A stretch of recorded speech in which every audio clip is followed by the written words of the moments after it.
Okay, that was that one. All righty. And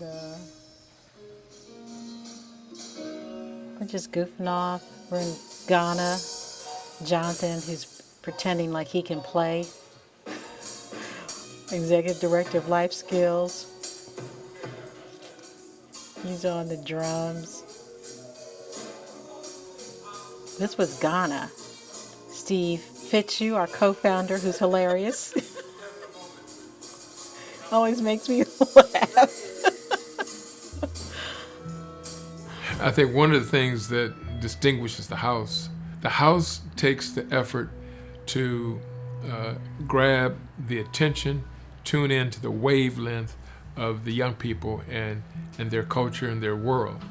And that's not easily done. It takes work to do that. The house does that, and it does it successfully in conveying a message in ministry, but it's doing it with a clientele that is most adverse. That the house is doing the job of bringing all these resources and tools and programming to students and the clientele that is doing life, as they say, making bricks without straw. Is doing life sometimes with some of the most challenging and situations that anyone can imagine. Now to yet another weekend of gun violence involving youth in the district. This time, police tell us a teenage boy is dead after a shooting. It happened a couple of hours ago, just before 4 this afternoon. Yeah, we sent our crew to Green and Galen Streets in Anacostia as soon as we heard about this. MPD, the U.S. Attorney Office, do your damn job! A community meeting boiling over with anger at the shooting death of 13-year-old Karan Blake. A teenager shot and killed while walking home from school became the 200th person murdered in the district this year. Minutes later, a man caught in the crossfire became the 201st victim. I'm looking at a community that so many times we ride past, but not really understanding what it's like to live in that community. There are so many different levels of poverty that just the average person don't even understand how life is in deep, deep poverty. I can't even fathom what it's like and the danger and just the fear that you have every single day. These streets are really dangerous. And this is life and death. I remember at this retreat, someone shared and asked for prayer because they thought that they were going to get killed, that they were not going to be here. And we all prayed for them because our retreats are spiritual retreats. And we just prayed. We were in tears and praying for his safety. And wow, this was probably at least 2009. And here it is, 2024. He is alive and well and working. At one time, when we began the program, I saw a police officer and he said, "Steve, what are you doing in Southeast DC?" I said, "Well, we have a youth center over here." He said, "Where is it?" I said, "It's at 17th and Q." He said, "17th and Q, 17th and Q. Oh, you mean Murder Row?" I said, "What do you mean?" He said, "When I was a rookie on the beat and I had to walk over there at 17th and Q, we were drawing more chalk lines around bodies at 17th and Q than anywhere else in Southeast DC, and we just started calling it Murder Row."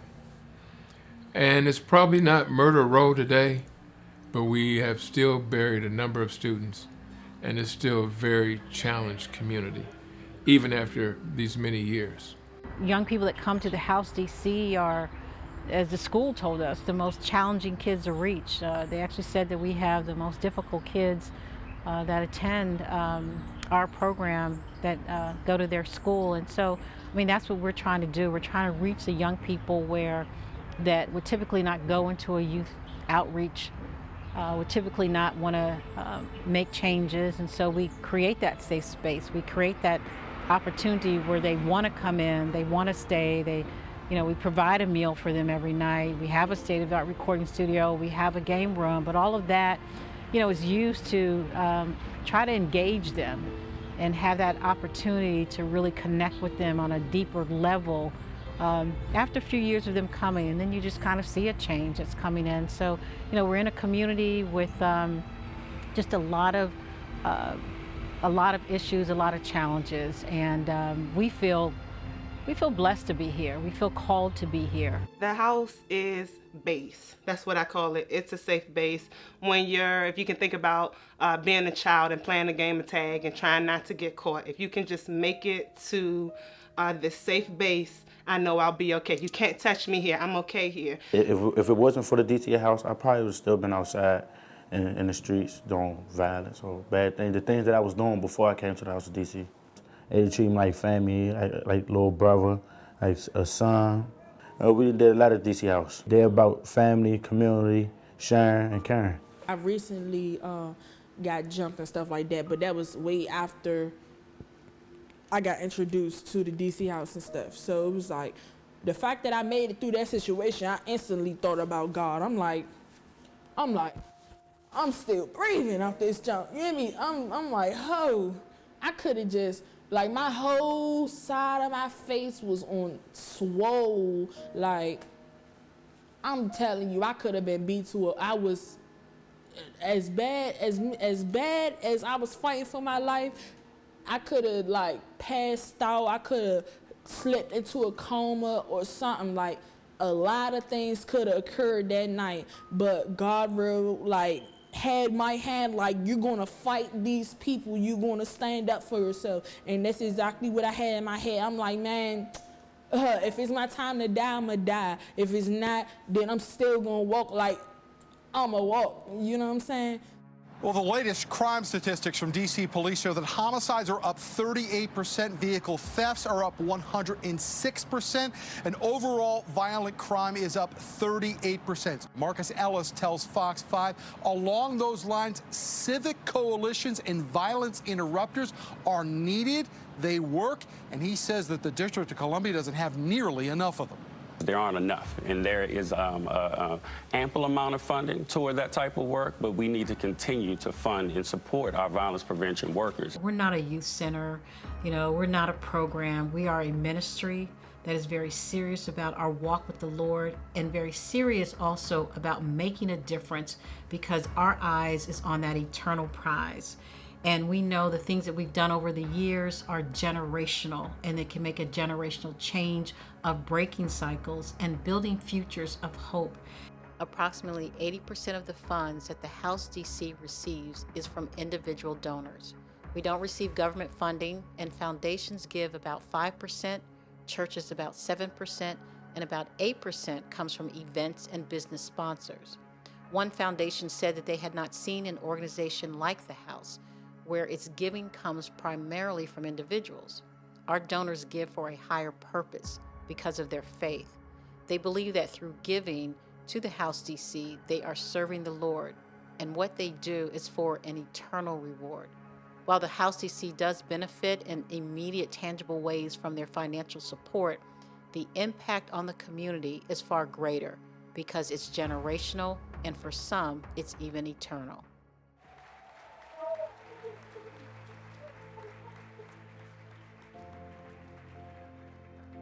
So Gabe is a current high student. He's a junior in high school, and this is the first time we've had someone so young speak, and I know he's going to do a great job.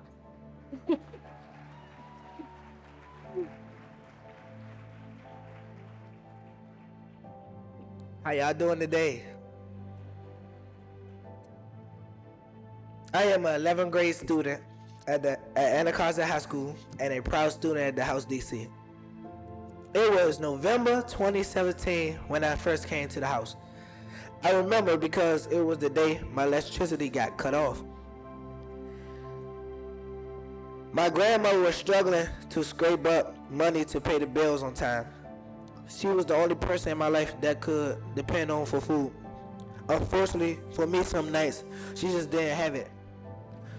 When I was 4, my mother died from a sickness and left me with my grandparents. My grandparents always did the best they could, but since my grandfather was the only one come, it made the job twice as hard. My grandfather made sure the lights stayed on, that we had heat and running water. Everything else had to wait.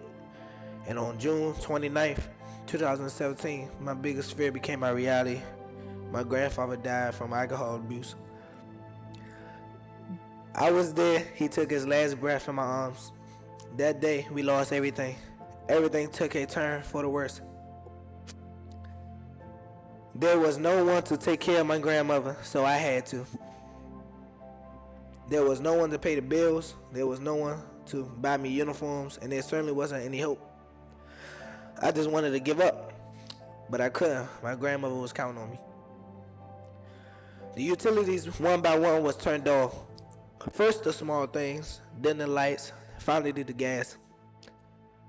November 2017, I walked into the doors of the House DC. At this point, it had been months of having no electricity or gas. When I came to the house, I was hungry and cold. I was looking for somewhere I could hang out, get warm, get mind off of things for a while. All the kids always talked about the House DC, but I always was a loner and stayed to myself. But at this point, I was desperate, so I decided to give it a try. My first few months at the house, I remained that way. However, it was hard staying to myself when the staff just wouldn't leave me alone. So, the staff made me feel comfortable, and after a while, I was able to open up. At our Mother's Day event at the house, I finally found the strength to tell my story, and it was a touching story. I got through it. I wanted to publicly thank my grandmother for her strength, and she made it through the entire winter in the freezing cold, dark apartment, and she was on dialysis, which made it tougher. She was much stronger than I ever could imagine. After the staff heard my story, they first got on me for not telling them sooner, and then immediately came to my apartment and surprised my grandma with a check. She nearly had a heart attack. I came to the House DC for a meal, but little did I know I would get a family.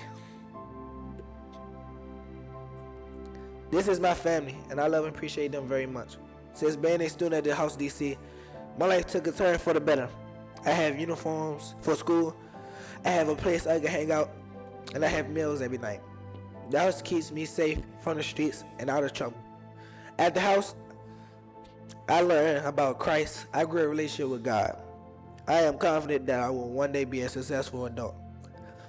My life isn't perfect. Me and my grandmother still have our struggles. But now I have faith. And now I have people I can depend on. People I can trust. I thank God for the House DC. I don't know where I'd be without them. Thank you.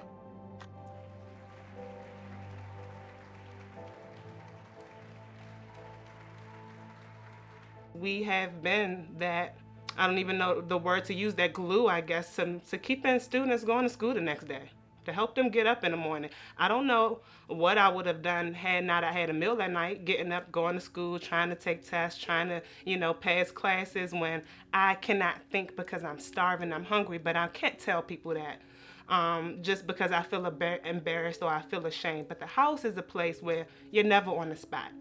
Who's hungry? Are you hungry? It's not a thing. What's going on? It's no questions. It's just meeting a need. Sometimes you don't even have to ask. The student don't even have to ask. You can look at them.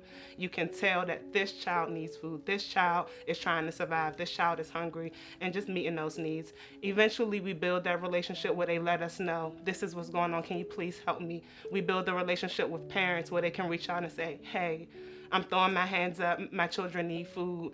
I've tried everything. I'm out of food stamps. Please help. And we are able to provide more sufficiently at that point. But just a student walking there, we can tell. In addition to having a safe place for youth to hang out instead of on the streets, the House DC also provides support to families and the community by giving out groceries, providing weekly hot meals to those on the street who may be homeless or addicted to drugs, to also offering life skills, helping individuals after high school well into their 30s. Life skills started out kind of as like a curriculum. We're going to teach communication, it's leadership development. We're going to teach anger management. work ethic. That is the premise of life skills, of what I think of as leadership development. Soft skills, what can make you successful in a workplace, learning how to turn street off and turn it into corporate. And so what it is today, it's more personalized in regards to really understanding and knowing that young person and just trying to figure out what best suits you, what is the best avenue to actually help this individual, no matter what it is. One of the things we do to reach youth is engage them in our state-of-the-art recording studio. Staff will take a popular music piece, use that as an inspiration to change the message into something positive that directs our youth to God, who is the one that offers lasting hope. Walking how you talking, living logically, and it's a God power and you honestly, and that's my word of prodigy. Speak what they should hear, create a prodigy, and if it's for the Lord, then let them martyr me. I'm ready like a good fella. Earlier this week we lost a gold soul, probably mistaken for a hood fella. Good, better days just emerged, cause I've been reading all these words and feeding all my people I seen on the curb to help them do better. So who better than the person that know that you better than you used to be in your last season? The living, breathing God of the day and the God of tomorrow. I'm tired of losing these talented youngins. The House DC has not only made an impact in our local community, but also globally. For example, a group from Hong Kong toured nonprofits in the U.S., and we were told later that of all the places they visited, the House DC was the most impactful. We also traveled to Ghana to train leadership and took a former House student, Keith, with us to establish a recording studio for a youth center. I keep my Savior, born in a manger. No higher days, no greater. Holy Ghost in my tempo. Even he know, I let it go. I put it in the My name is Keith Kelly. I started going to the House DC 2004 with the tools and skills that I've gained from being at the house. I had the opportunity to work with some really good producers and artists. Like one of the biggest producers that I'm like, excited that I'm just so hype that I work with was Al West. I appreciate the House DC for just opening my mind and just being a youth program right in the middle of DC where a lot of things is going on and trying to make a difference. It's not about money. It's not about any of that. It's about making a difference in someone's life. It's significant that a group of Black people coming from and or serving in an impoverished community has an opportunity to make a global impact. Being able to connect with an orphanage in Zambia and provide training allowed the House DC to continue to extend its reach. Our alumni Tajay has studied abroad, and her ultimate goal is to be a diplomat. A lot of the times we get more than just coming in and playing around with each other. We get life advice, we get assistance, like mental health assistance, we get spiritual assistance, we talk about Christ. That's something you can't do in any high school. A lot of the time staff are restricted from talking about religion. You have a long-term mentorship when you come to the House DC. At a recreation center, it may be staff popping in and out and people leaving and people coming, but at the House DC, for the most part, we have people who are consistent and they're invested in making change and meaningful impact, and they won't go anywhere until they feel like that's accomplished. The House DC is a critical ministry at a critical time in a critical place, and yet we have seen the mighty work of God. If you would like to support our mission, visit thehousedc.org. Thank you.